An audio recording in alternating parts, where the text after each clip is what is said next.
All right. We are on question 71 in our guided notes, and it's a new key concept.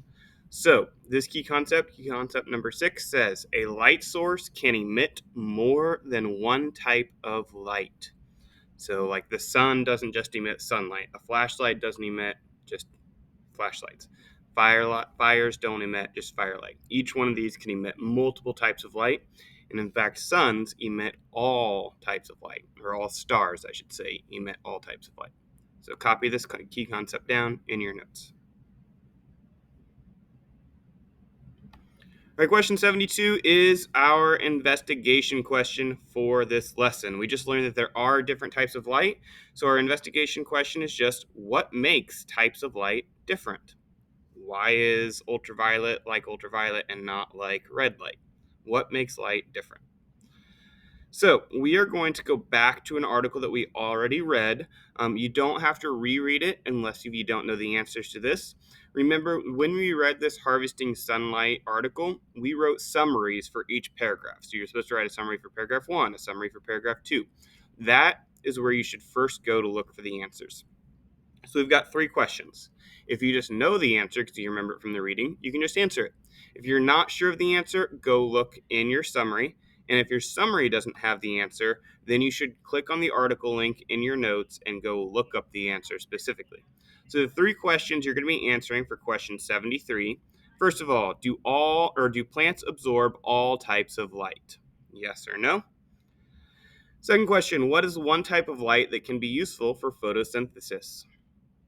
The third question, which type of light can cause damage to plants?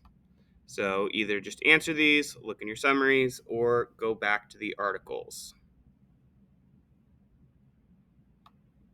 Okay, so we know that different types of light cause different changes in materials. Next, we're going to figure out what it is about different types of light that makes them different.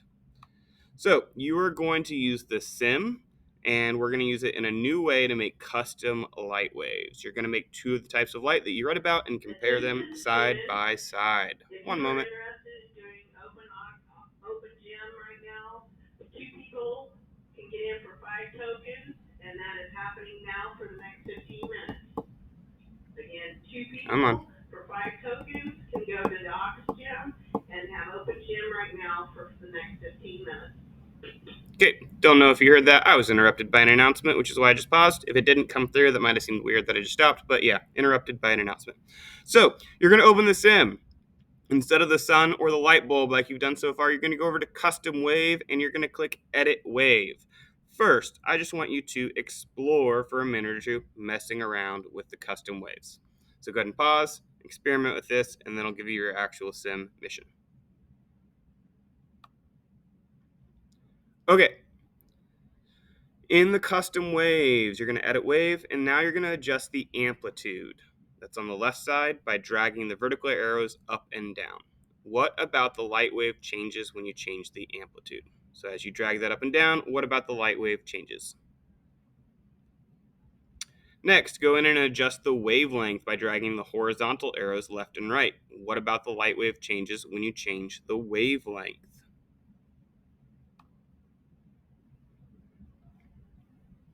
Part 5 and 6 of question 74, create a type of light that will cause a plant to photosynthesize.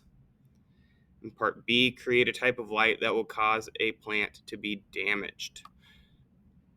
So I am going to go into Amplify. Sorry, I'm not already logged in.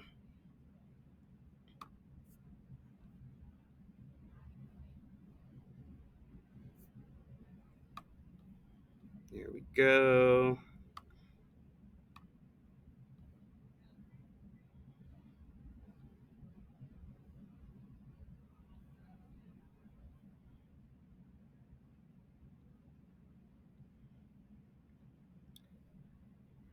Okay, we're going to custom wave. We're going to edit the wave. Now, the first thing we're supposed to do is adjust the amplitude. You see here, when we adjust the amplitude, what is it changing about the light wave in here? The answer to this is it's changing the height of the wave. So that's the first part you need to write in. And it's also adjusting the intensity down here. That means the intensity of the light or how bright it is.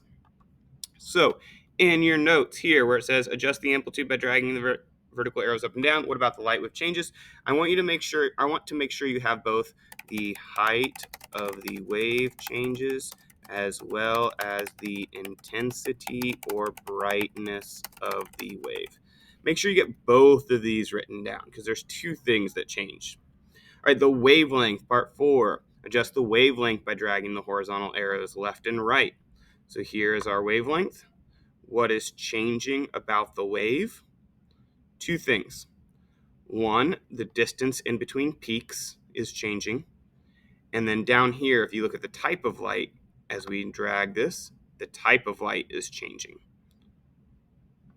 So in our notes here for adjusting the wavelength, what about the light wave changes?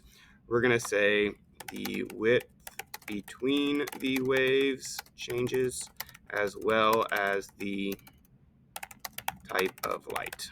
There we go, 4 and 5. 6, that adjust the wavelength of the light until you get a type of light that causes damage to the plant. What type of light did you use? Remember from the article, this should be ultraviolet light, but then also X-rays and gamma rays. You only need one of these, but you could have created any of those. Okay, question 7, or part 7 of question 74, the follow-up question. Changing the wavelength of the light will change the type of light or the color of light that is created. So pause here, fill in the blank. Changing the wavelength of the light will change the color or type of light that is created. There we go. That's it for this video.